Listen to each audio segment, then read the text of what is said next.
Estamos lançando oficialmente agora o curso Sociedade do Anel, uma jornada comentada. Aí o curso, galera. Todas as aulas estão aí. Você vai poder ler capítulo a capítulo, ouvir. A gente quer muito que todo mundo participe, que todo mundo entre, tá? Não fica de fora, não perde. Seja bem-vindo, Renan Santos. Olá, tudo bom, pessoal? Me ouvem bem? Escutamos muito bem. Seja bem-vindo ao nosso Maharashtra Connection aqui, né? A gente sempre começa o nosso programa, né? Às vezes as pessoas não conhecem a pessoa que está aqui, eu tenho certeza que não é o caso, mas a gente pede, mesmo assim, que você se apresente. Quem é Renan, onde vive, o que come, como se reproduz e qual o seu top 5 de bandas favoritas? Vamos lá. Meu nome é Renan, tenho 41 anos, nasci em São Paulo, no bairro da Moca. Não moro mais na Moca, moro na zona sul de São Paulo, já morei no interior, já morei na Bahia, já tentei morar fora. Somos fundadores do Movimento Brasil Livre, fiz faculdade de Direito na USP, larguei a faculdade de Direito na USP, sou um músico frustrado, não de grande qualidade, mas de alguma criatividade. E minhas 5 bandas favoritas, vamos botar aí, não necessariamente na ordem, eu gosto muito de T-Rex. Aí começou bem isso aqui, cara. Começou bem. Tem um bugzinho no meio do T-Rex, eu acho T-Rex muito bom. Sim. Vou botar aí, vocês vão achar meio brega, mas The Doors é bom. Eu gosto muito do The Doors. Gostamos de The Doors também. Tá indo bem, tá indo bem. Tá indo bem. Vamos botar aqui Velvet Underground. Não eram bons músicos, mas eu acho conceitualmente muito bom. Não, cara, aqui a gente não se preocupa se era bom músico, não. Às vezes até pior é melhor, né? Exatamente. É que eu sou amigo do Arthur Duval e ele tem essas firulas, cara. Ele tocava Angra, né, cara? Ele tocava Angra, né? A gente viu o vídeo com ele na live. Pois é. Vamos botar... fechar assim... É muito clichê botar Beatles, mas assim... Não, tem que colocar, tem que colocar. Obrigado. Nirvana eu adoro também. Nirvana me marcou, foi uma das primeiras bandas de infância. Vamos chamar ele pra sua banda, embaixador? A referência tá boa, né? Pois é, né? Pois é, pô, se eu fosse colocar Beatles, eu colocaria os Beach Boys também, porque os Beach Boys, eles têm do caralho. Eles têm uma parada. Você acha que é uma janela? O Beach Boys é uma janela? Uma janela? Cara, na verdade, bom, eu não sei se tu sabe, né? Mas eu toco com o Sean Lennon, o filho do John Lennon. Sim. E aí uma das primeiras conversas que a gente teve foi justamente sobre o Beach Boys. E ele me falou que o Pet Sounds foi o disco que fez com que os Beatles repensassem o que eles estavam fazendo. Sim. E que eles dissessem, velho, a gente tem que step up our game, assim, né? Tipo, tem que dar um xalalá, tem que dar um xalalá, porque né, ficar só no iê, não, isso aí não vai dar. O Pet Sounds é foda, né? Tipo, ele é uma janela, mas ele é uma janela para um negócio. Poucas pessoas usam os acordes de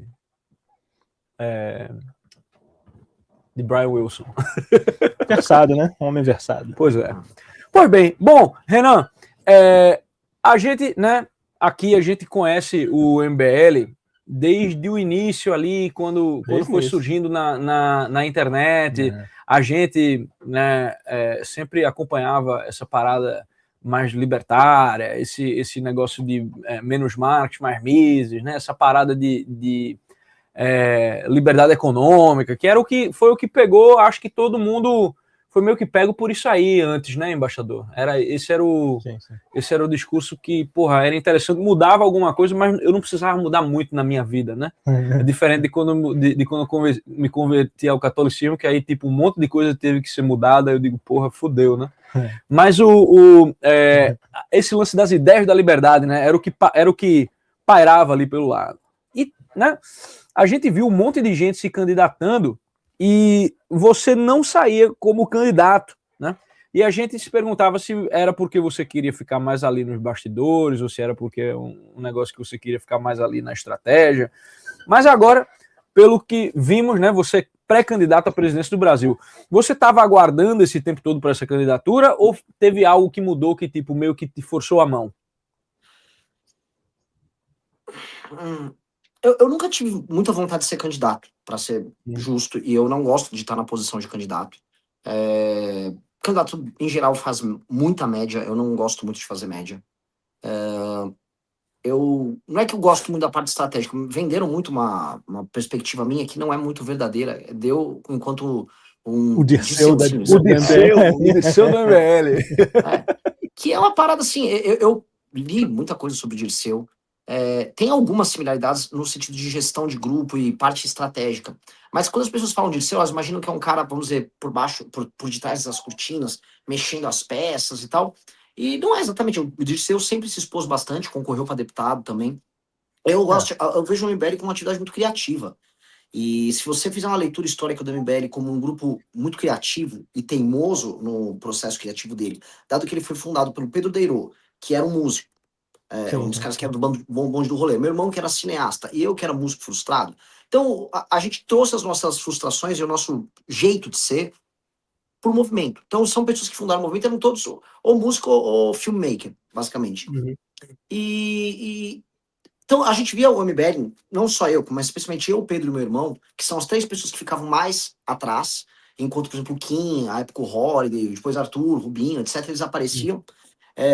Como, vamos dizer, uma atividade que ela era autoral, ela era criativa da nossa parte, ela era provocativa e, em certa medida, ela era lúdica. Então a gente gostava do MBL. O MBL até 2017 foi muito legal. E eu era um cara muito ligado a isso. Então, quando começou a ter as candidaturas, eu não tinha vontade. E quando o Holiday ganhou para vereador, eu comecei a ver aquele negócio de trabalho em comissão. Vai pra comissão disso, a comissão de saúde, aí você vai ter que fazer um relatório de não sei o quê. Eu falei, cara, isso não é para mim. Não tenho vontade. Não... E depois, quando o Kim ganhou para deputado federal, e ele gostava disso, eu falei, cara, realmente você é um herói, porque eu não vejo graça nenhuma nisso. Então, eu não tinha vontade de ser deputado. Então, toda a nossa minha restrição com participar de eleições é porque o MBL só poderia participar de eleições pro legislativo, não pro executivo. Pro executivo você pode executar, você pode vir com propostas, você pode vir com mudanças de perspectiva, que é o que a gente gostava de fazer. No legislativo não, é uma coisa super limitada. Então quando pintou, montamos o partido, até é engraçado porque no congresso do MBL do ano passado, a gente fez, vamos botar o Beraldo e o Arthur para debater, para ver qual dos dois é o pré-candidato a presidente. Eu nem era citado, mas como eu era uma espécie de uma liderança natural no processo, todo mundo falou, não, Renan. Eu falei, então vambora, vai eu. Se fosse Renan, seja nosso candidato a deputado, eu com certeza não toparia. Mas para presidente, já que é uma coisa para executivo, e já que eu falei com a galera, não vamos abrir muitas concessões, alguma concessão você sempre abre, é meio ridículo falar que não vai abrir concessão. Então, vamos. Então eu topei e tô me divertindo por enquanto, né? Vai ser um inferno daqui a pouco. Nossa, ano que vem, meu irmão. Pois é, ano que vem vai ser sinistro. É que eu não sei como é que tá o tamanho do partido e tal, mas você vai ser... O que é que qualifica o cara para ser chamado para o debate? É porcentagem de intenção de voto, né? Porcentagem de intenção de voto nas pesquisas, Não, é ele que... É caótico isso, porque é o seguinte, em tese, se você tem pelo menos 5 parlamentares, isso inclui deputados e senadores, você tá, vamos dizer, não é que é qualificado, é obrigatório, é mandatório você estar no debate. Ou seja, uma rede de televisão não pode proibi-lo de participar do debate. Agora, se você não tem esses 5 parlamentares, aí é uma questão quase subjetiva da rede de televisão. E aí, mas se eu tiver um certo percentual, isso só diz que você é popular, tá? Não é uma obrigação. Muita gente já tentou judicializar e tal, mas as últimas jurisprudências do TSE vão na linha de que se você não tem os 5 parlamentares, aí é critério da rede de TV, por exemplo. Entendi. E vocês têm os 5 parlamentares? Não, nem acho que teremos. Nem acho que teremos para eleição. Então, vai ser na força da amizade mesmo. Vamos ter que trabalhar, encher o saco. O lance, assim, o Pablo Marçal, por exemplo, ele foi para eleição, ele não tinha... o partido dele tinha 0 parlamentares. Só que ele tinha... todo mundo sabia que se colocasse ele lá, ia dar audiência. Às redes de TV, no fim do dia... Sim, é verdade. É verdade. Paga o leitinho das crianças, então... A última conversa dele, que foi ele, 38ão, foi um negócio assim, tipo, muita gente assistindo. Muita gente assistindo mesmo. Então, assim, ele é um entretenimento já à parte, né? Então, a própria rede de televisão se beneficia com isso aí. Bom, certo. Então, aí a pergunta, né, que a gente gostaria de fazer é o seguinte. Qual é o tipo de eleitor com o qual você espera contar, que o Partido Missão vá encontrar votos, né? Você acha que existe, de fato, um contingente grande saindo dessas umbrellas, tanto do Lula quanto do Bolsonaro, e fora nichos específicos, você acredita que o MBL, no caso o Partido Missão, consegue dialogar com as massas, né, depois de anos se colocando em oposição aos dois polos mais fortes da política brasileira? Essa é a pergunta que nós vamos precisar responder, né? No sentido de a gente vai ter que descobrir a resposta no meio do caminho. Eu já sei com quem eu falo, né? A gente tem acesso a alguns trackings que estão rodando, e alguns tracks dão conta que no público de 16 a 24 anos eu apareço com mais de 15, variando de 13 a 17% nos cenários. Então o público jovem, especialmente o público masculino jovem, ele ouve muito a gente. E essa é justamente uma deficiência do bolsonarismo, que o bolsonarismo se tornou um movimento político, né? Muito ligado a pessoas mais velhas. E, na verdade, pessoas mais velhas e muito feminino entre as pessoas mais velhas. Inclusive, isso pode explicar boa parte do estilo dos novos influenciadores do bolsonarismo. Uma coisa até talvez seja engraçada e divertida de falar disso aí mais tarde, mas o MBL, nesse sentido, como ele ficou muito ligado a homens jovens, e a agenda dele ficou muito ligada ao homem jovem, naturalmente nas pesquisas o homem jovem começa interessado. Só que a gente começa a ter aí as coisas diferentes que aparecem no caminho, que foi alguns insights que a gente teve e a gente percebeu que eles eram válidos e as pesquisas estão captando. Eu, por exemplo, a região que eu sou mais forte é o Nordeste. Simplesmente porque eu falo mais do Nordeste, assim, eu sou muito melhor no Nordeste do que no Sul. A região no Brasil que eu mais falo é Nordeste, eu tenho muitos vídeos no Nordeste. Então, naturalmente, eu tô pontuando melhor lá. Eu fiz agora um evento no interior do Ceará, bem interiorzão, e, cara, muito reconhecimento em Juazeiro, no Norte, por exemplo. Então, como é que eu posso colocar? Dado que o bolsonarismo não é tão consolidado lá, ele é um fenômeno tardio no Nordeste, até porque, sei lá, o uso de celulares com política e redes sociais na política no Nordeste, ele chegou depois do que no Centro-Sul. Então, o bolsonarismo não foi um fenômeno que se consolidou lá, então tem muito espaço para crescer. E eu acho que o bolsonarismo não só não se consolidou, como há uma série de demandas por parte, especialmente dos homens em geral, no Nordeste, que não são atendidas pela lógica do bolsonarismo. Então, a gente vai crescer muito por lá. E aí, falando em termos geracionais, eu não olho em termos geracionais, em termos de eleitorado, eu não olho no espectro direita e esquerda. Eu olho em termos geracionais, eu não olho no horizontal e no vertical. Então a gente começa com Z, vai subir para o millennial, e o desafio vai ser quando eu vou chegar no X e no boomer, né? O boomer tem uma restrição muito clara sobre a gente, uma restrição quase estética, uma restrição de linguagem mesmo. Muita gente do MBL é visto, ele parece vagabundo, vocês têm cara de vagabundo, vocês têm cara de universitário. E enquanto o cara da geração X, eu acho que é um caminho, vamos dizer, é um caminho dialogado. A gente viu que o Pablo Marçal, por exemplo, ele foi muito bem na geração millennial, porque aí é uma tese própria, tá? A gente pode colocar ela em discussão aqui. Okay. Mas a geração millennial, ela foi a geração no Brasil que mais se ferrou, né? Talvez acho que eles são millennials também. E ela não conseguiu atingir, como lá nos Estados Unidos, os sonhos gloriosos de ganhar dinheiro. Se fiz a faculdade, agora vou arrumar um emprego. E aí tem um cara que fala, me formei em administração, relações internacionais e agora sou Uber.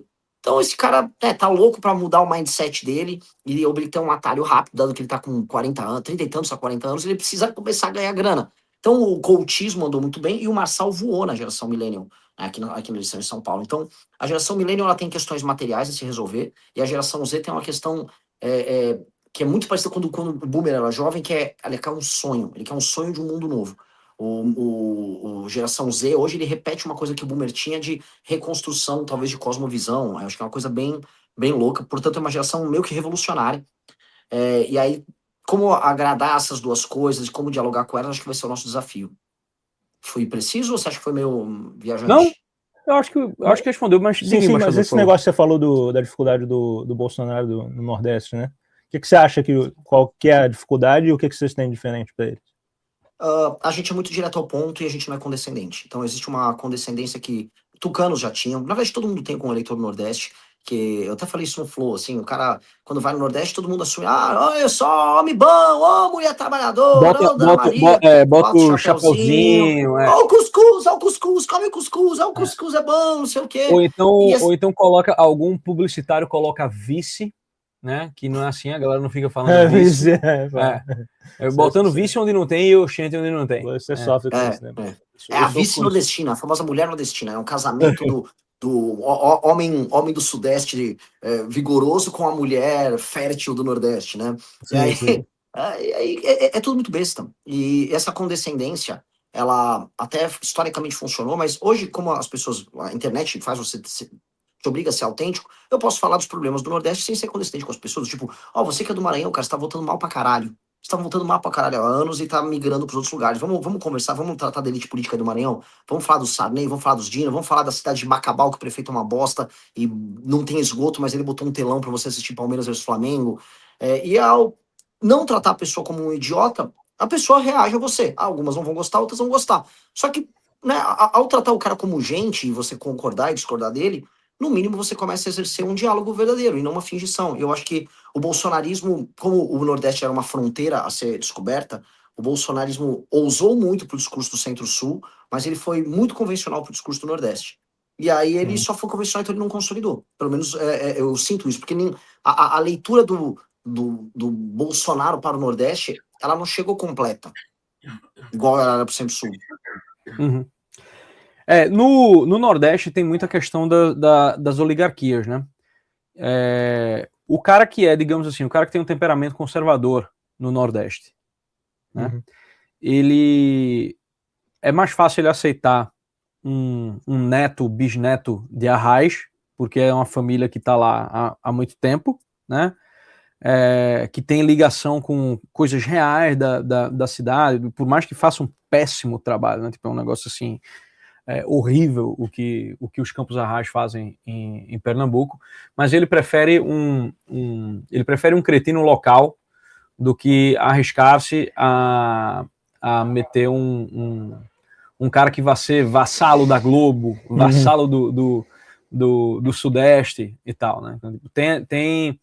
Tem um pouco disso. É um negócio estranho. Tipo, tem uma parte do Nordeste que vota PT por razões que não são. Não é porque o cara tá preocupado com a Amazônia ou com os gays ou com a pauta da mulher, ou não sei o que lá. São herdeiros meio de. É um trabalhismo misturado com oligarquias. É uma parada muito sui generis mesmo. É uma coisa que precisa ser estudada de fato. Sim.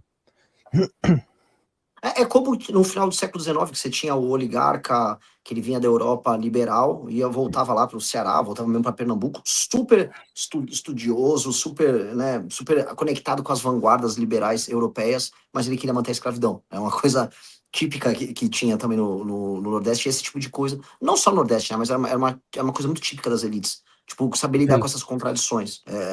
Elas lidavam com as... Na verdade, a elite brasileira, ela sempre foi muito habilidosa em lidar com essas contradições. O Casa Grande e Senzala, no fundo, é sobre como lidar com carinho e afeto com essas contradições todas. Então, sim. A gente... vamos dizer, a elite brasileira, mais tradicional, ela é muito habilidosa. E existe um sistema afetivo não de dominância, eu acho isso meio bobo, mas de construção de tecido social que ele é sofisticado. Ele é muito sofisticado. É muito difícil explicar para um americano, por exemplo. Sim. Não, porque aqui a coisa não é bem assim. Embora tenha o cara que se lança para o City Council, esse tipo de coisa, e tem negócios na área e tal, mas em geral é meio que... O Trump bem que rompeu isso, né? Tipo, de ser um cara de business e de posses e tal. Pá. Mas ele vai muito mal no lugar onde ele construiu o seu patrimônio. Né? Tipo, ele vai muito mal em Nova York. Na cidade de Nova York. Foi o lugar que condenou ele, né? Foi o lugar que condenou ele. Foi o DA de lá, que fez sua campanha basicamente prometendo que ia colocar ele na cadeia, né? Que ia condená-lo. Conheça a nossa plataforma TV Lisão, onde vendemos vários cursos que não servem para porra nenhuma, mas você vai ficar mais inteligente, ok? Aqui nós temos uma educação helênica.